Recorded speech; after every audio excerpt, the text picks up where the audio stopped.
Hey guys, welcome to Just Pinoy Investing. How are you doing?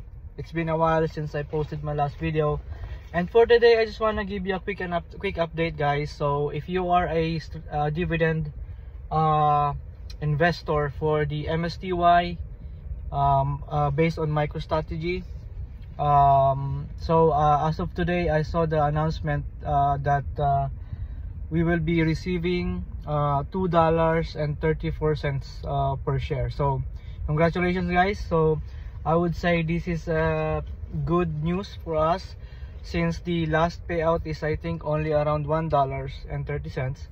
So it's good that actually we will receive almost double from the last month. So if you are actually tracking the volatility of MicroStrategy stocks, you will see that I think in the past 2 to 3 weeks the stocks price really went up, at least I would say more than 10 to 15%. So I think this is one of the catalysts why MSTY dividends is actually increasing for this month. So hopefully the main stocks, this MicroStrategy, will continue to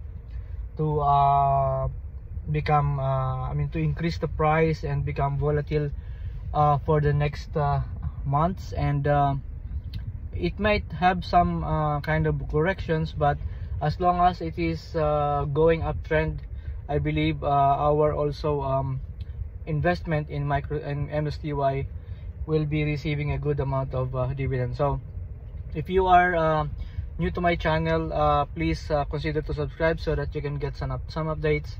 And also please share whatever your experience in terms of investing. If you are my existing subscriber, thank you very much again for keep following up, and I hope for success in our investment. And as usual, our goal is for the early retirement. So thank you very much for watching, guys, and God bless.